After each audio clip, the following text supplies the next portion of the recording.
Not good. Not the exhaust. Oh no, it's wing. It's what? It's wing. Bugger. Oh. That's game, innit? That's game over. Oh, where do we begin? As you might be able to see, I've got a bit of orange fabric above my head and not the normal blue. That's because I've just chopped my wing. Now, in true Lucky fashion, someone was filming that scenario. So let's take a look at that and see what the hell I did. Now, this definitely isn't my first analysis video, and it's very likely not to be my last either. So let's start off with all the small decisions that I made which led to the ultimate demise of my wing. First of all, let's talk about the weather conditions. The weather conditions have been strong most of the day and they were starting to die off. There was still a few gusts about and the wind was quite strong. Now, because of this, I let my trimmers out and I can use my brakes at the full range of the trimmers, and that it shouldn't have been an issue, but it would have made my wing quicker at launch. Secondly, let's take a look at where I chose to launch from. I'm flying at Winglands in this video and it's an airfield, so you would expect you can launch and land quite safely. But that also does depend on where you're taking off from. Let's take a look at this freeze frame. This is the first really poor decision that I made in the lead up to the accident. Why did I give myself about 20 to 30 feet leeway space when I could have gone much further up the airfield and had much longer to taxi and deal with any eventualities like having an engine out to glide to safety? So this increased the pressure of the launch because it needs to be absolutely perfect for it to go off without a hitch. Another point to be made about being close to objects is you're going to get rotor off of those objects. As you can see, there's a tent set up and we've also got the metal containers on the right hand side of the tour. The air behind those is not going to be very nice whatsoever. Now, my next bad decision was launching directly after someone had just flown over.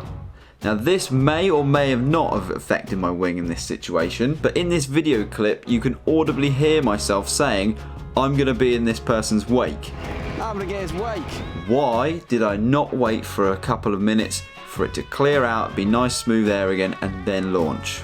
On top of all this, there was about 5 of us launching at once, so there's going to be heavy traffic and another level of increased pressure. I was also launching from a rosette for the first time. Now, there's nothing wrong with doing this as long as you check your lines before you turn around and launch. But what it is it's a change in process.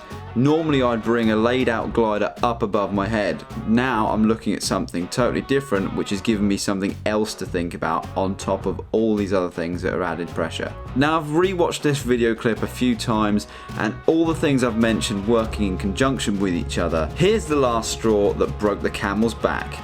I bring the glider above my head and make sure I'm centered underneath it. Nothing wrong with that.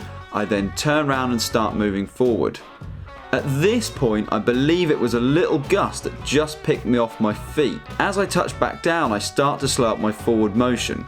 This is when my trimmed out wing starts to overshoot me. I know at this point I need to do some work to get my wing straight and level above my head before I commit to the launch. At which point I pull on quite a lot of brake. And for some reason I let that brake pressure go straight away because I thought I'd caught the surge. Likely because I'm used to launching with trims neutral.